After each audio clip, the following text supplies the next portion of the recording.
of them had assault rifles, came around the back of the car and started shooting at the police car.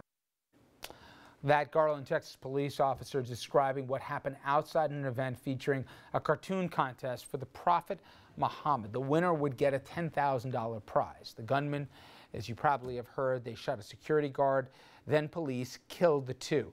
The group sponsoring the event is called the American Freedom Defense Initiative. For what it's worth, the Southern Poverty Law Center considers them anti-Muslim and a hate group. Police have identified one of the suspects as Elton Simpson. It's unknown whether he has terrorist ties, but he has tweeted about ISIS. While everyone inside was on lockdown, they spontaneously broke out the American flag and sang, "God bless America."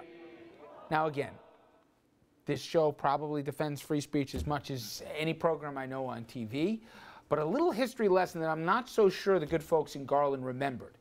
America was founded on religious freedom. It's the reason they left merry old England to come over here and be able to pray to whatever church they believe in. And if you bother reading some of the words of our founding fathers, that's pretty well enumerated.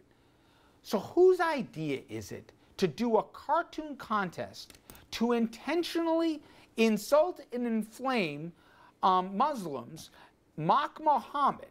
Now, the idea that everybody knows is, and we saw with Charlie Hebdo, it is offensive and blasphemous to Muslims. No defense here for what those two terrorists did, okay? And I will not lose a second of sleep the fact that they're no longer with us. But to me, the inaneness of intentionally doing something. The SWAT team was there. That's why these guys were killed and they weren't able to do damage. But you had to have a whole SWAT team, people awarding a check to try and insult others' faith. And to me, the problem how the story is going to get spun in certain places is, oh, see those crazy terrorists. Yeah, that's part of it. But what prompted this whole thing, and whose rocket scientist's idea was it to do this, knowing how much this inflamed passions? Well, and this is the same debate that they've been having regarding the Penn Award. You know, should Charlie Hebdo be, awarded or recognized for its work, when several writers who are members of that group say, listen, they have a right to publish what they did, but what they did publish was in fact, anti-Muslim. It involved, a form of hate speech, and while they have every right to publish it, should we be rewarding them for publishing it? It's the same exact debate in this case, obviously in a more violent context. Although there's a difference because Charlie Hebdo, whether you like what they're doing or not, was trying to do editorial satire and was trying to make a point. They were equal opportunity. Was trying to make a point about Islamic fundamentalists and the radicals who can't stand when people draw cartoons. They weren't looking to provoke this confrontation, and I believe that the people who had this contest in Garland, Texas, they wanted violence. They wanted to be attacked. They wanted to be able to show this is how out of control radical Islam is and why you can't trust it, and framing what's really an indiscreet argument for clamping down on Islam in the United States. Yeah. They wanted the gunfire. They wanted to be attacked. How do you know what the intention of the people who were involved in Charlie Hebdo was? How can you say that their intention was not to provoke violence? But to me, they had provoked violence. With all due respect, they had provoked violence for years. So is the intention, or is it what they actually produce? I mean, there's not a real big difference when you're talking about the law. Well, no, but there's a big difference in one respect. We saw what happened in Paris after it. These people intentionally, in the aftermath of what happened in Paris, didn't decide to just put it up. They created a contest where they were going to award monies, and after all the comments they all from the stage made comments about Muslim and the rest. And to me, Dominic, the hypocrisy for a second about this, do you remember back when Rudy was mayor and there was they had an art, if you want to call that, with cow dung on the Virgin Mary and stuff like that? And how offensive it was to everyone. And that, in fact, was what prompted that whole thing. And you can even debate, it came out of an art exhibit, whatever.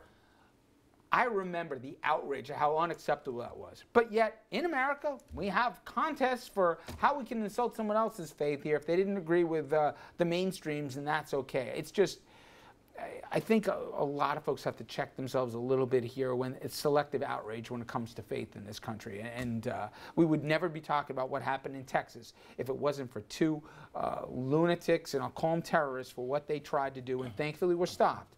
But there's an intolerance in this country that a lot of people don't want to admit, especially when you get outside the metropolitan area. I agree with you. First Amendment right, but my point is, why antagonize people for the sake of doing it? I just don't understand it. Unless you're looking for trouble. They're looking for trouble to show that these are people who, from their standpoint, can't be trusted, and you have to take action against them and make sure that you stop the spread of Islam, because look at how horrible the things that they want to do. Well, let me ask you, so Charlie Hebdo is fine? That's fine. Charlie Hebdo is a satire I magazine. never said it was fine. That's what I'm wondering. But to me, it's not about Charlie Hebdo today. But it is. Look at the Penn debate. There's a huge debate going on in whether they should be recognized. I would not award them. No, I would not award them a medal for what they did. And the only thing I'll say is, what they do, and I'm not a particular fan of it, is they equally offend, if you will. This group went after one faith, intentionally tried to poke the bear. That's why the SWAT team was waiting there. The SWAT team wasn't in front of Charlie Hebdo. I got to wrap here. All right, guys, thank you very much. Not sure what we agreed on.